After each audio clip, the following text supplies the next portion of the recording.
暴雨夜兒子下跪求回家，王菲被罵哭。深扒2026年風飛之真實大結局，原來張柏芝早就不需要他了。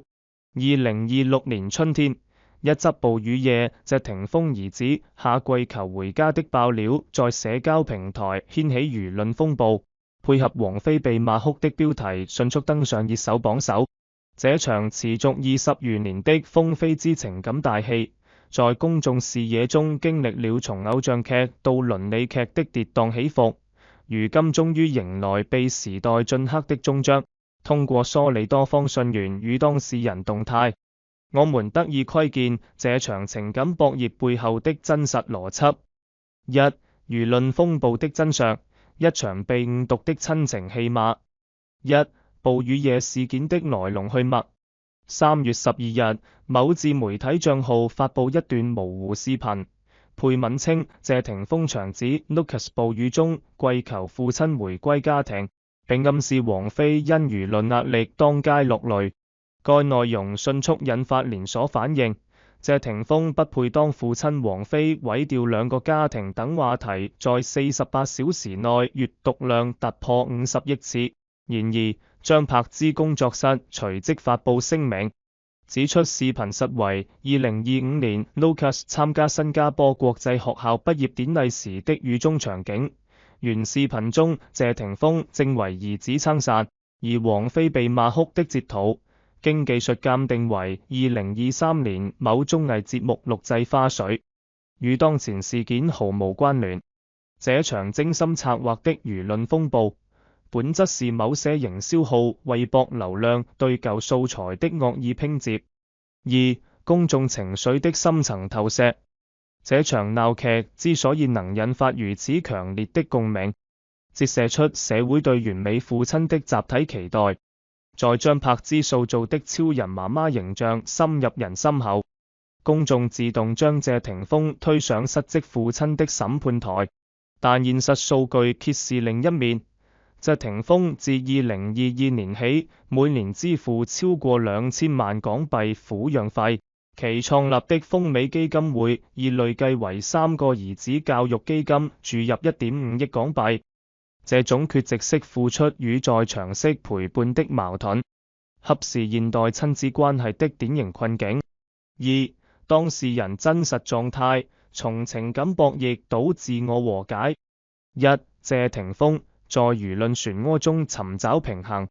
2026年1月18日，謝霆鋒在個人社交平台發布長文，首次系統回應情感爭議。20年前，我們用青春驗證愛情的可能性。20年後，我們學會用成熟守護彼此的完整性。文中特別提到，對柏芝，我永遠深懷愧疚；對王菲，我始終珍視初心。對孩子們，我會用餘生彌補缺失的陪伴。這篇被媒體稱為成年人的告別宣言的文字，揭示其情感態度的根本轉變。從2014年與王菲復合時的為愛勇敢，到如今承認有些關係注定無法圓滿，謝霆鋒完成了從叛逆少年到責任父親的蛻變。這種轉變在商業領域亦有體現。其主理的基奧焦庭特效公司2025年淨利潤突破8億港幣，事業版圖從娛樂產業向科技領域延伸。二、王菲在爭議中堅守自我邊界，面對持續20年的輿論圍剿，王菲始終保持冷處理策略。2026年春晚演唱《世界贈予我的》後，她選擇暫別舞台，定居大理經營茶室。知情人透露，她現在的生活簡單到只有3件事：晨練、品茶、陪女兒李嫣學陶藝。這種去神化的生活方式，與其越是逃避，不如說是對公眾過度關注的主動疏離。值得關注的是，王菲在2025年悄悄完成2件大事。一是將北京朝陽公園價值1.2億的別墅過戶給竇靖童；二是成立非凡音樂教育基金，專注培養鄉村音樂教師。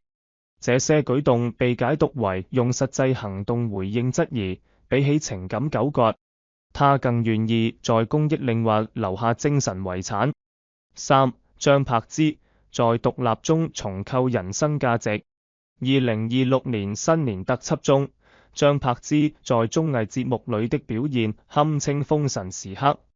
當被問及遺囑安排時，他平靜地說，所有資產留給3個兒子，但要求他們必須完成大學教育才能繼承。這種有條件的母愛引發熱議，支持者認為這是避免孩子成為原子弟的遠見，反對者則指責過於功利。現實中的張柏芝正用行動證明獨立女性的多元可能。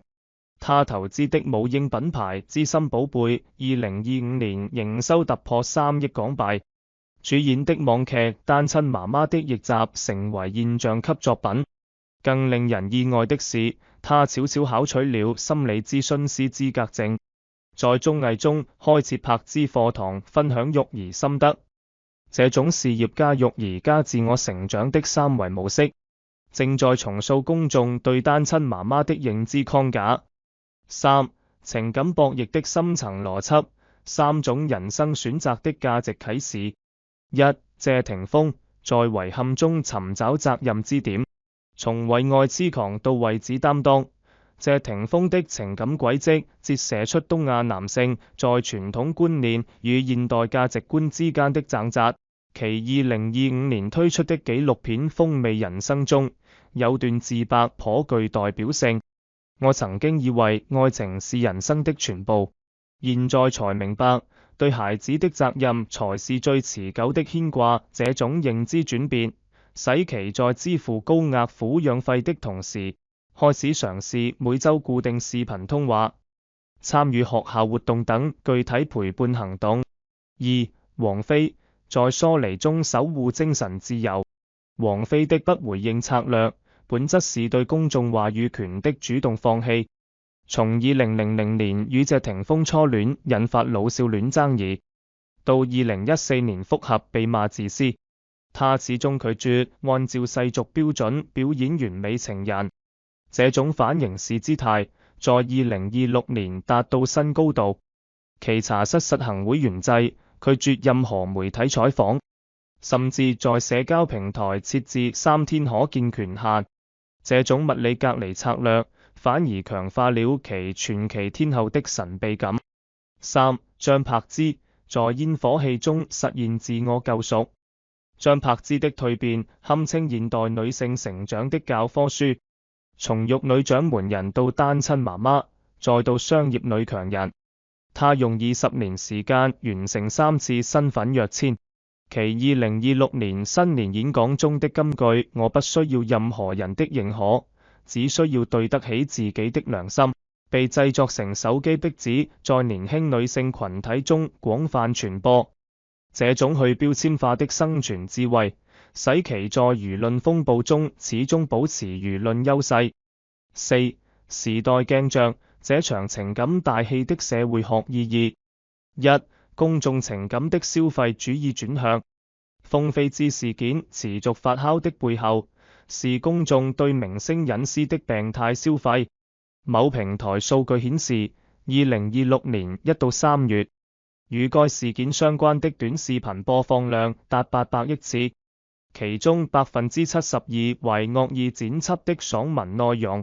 這種集體狂歡，本質是現代社會壓力的轉移出口，通過審判他人情感生活，獲得道德優越感的虛假滿足。2. 媒體倫理的集體失範，從最初的情感報導到如今的造謠傳謠，部分媒體在流量驅動下突破職業底線。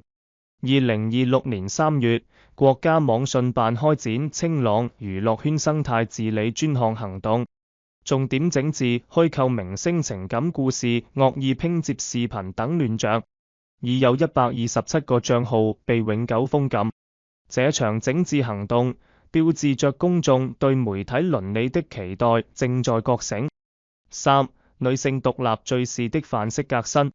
張柏芝的超人媽媽形象與王菲的疏離天后形象，共同構成當代女性獨立敘事的雙面鏡。